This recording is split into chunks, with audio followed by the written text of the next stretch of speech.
Sitting here in my beautiful room in Sri Lanka on the last day of my trip, I thought I'll just record a quick video. Um, so, this is not like an overview of my trip and what Sri Lanka is about. That's for another time. But wanted to talk about how Sri Lankan hotels are really making an effort to go eco-friendly. So nearly all the hotels that I have stayed in, they don't give plastic bottles and bottled water in the rooms.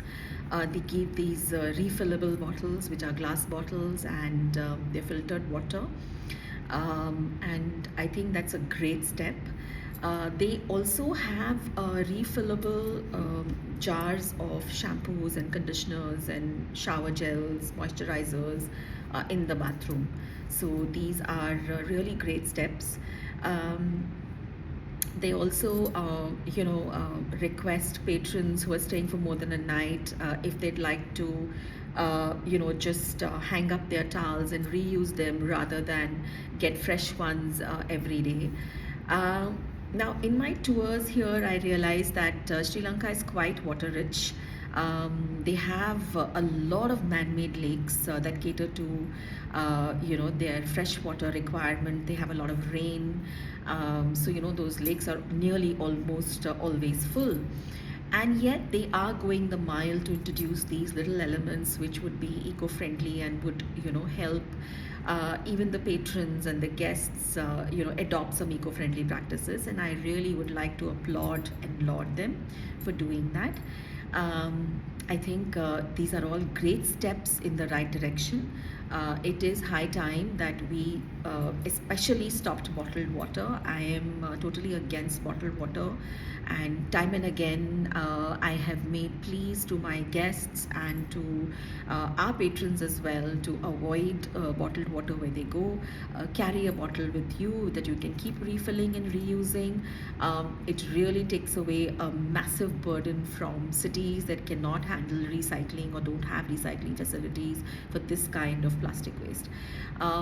Also, I think the next step for Sri Lanka, I think Sri Lankan hotels, especially boutique properties that are adopting these beautiful practices, would be to uh, put tiny jars of tea, coffee as well, and sugar to also avoid those tiny sachets. At the end of the day, even paper means cutting down of trees. Unless it's handmade paper made of elephant poo, which I found in Sri Lanka is a thing, and that is completely eco-friendly. It's good paper, but I don't think I would want to have sugar packaged in elephant poo paper. So I think that the next step would be to have jars of these condiments and for beverages for guests to kind of complete the loop of being eco-friendly.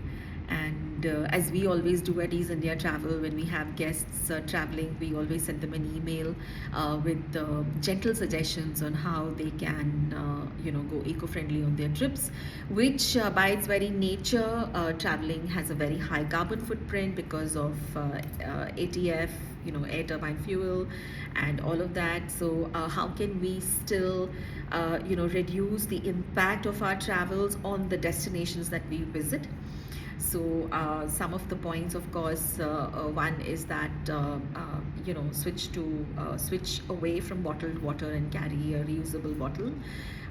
The second that I always encourage my guests to do is to take shorter showers, which a lot of them I know they don't agree with because they're on a holiday and it's meant to be, relaxing and luxurious. Yes, I agree, but I still would say that.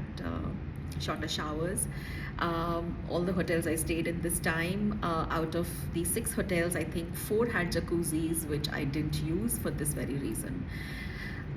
because as it is, I was staying one night in all these places, so any which way I would be producing a lot of linen. So I decided not to waste more water by using the jacuzzis as well. So yeah, like we want to luxuriate and we want to have great holidays and we want to do everything, but being mindful of our carbon footprint helps. So these are not mandatory things, but these are gentle suggestions that we always give to our guests. Signing off from Sri Lanka. I've had a great vacation. It's been 9 days, and I'm looking forward to, hosting guests in this country, which is so close to India and in so many ways, so much like India, a part of India, but not India.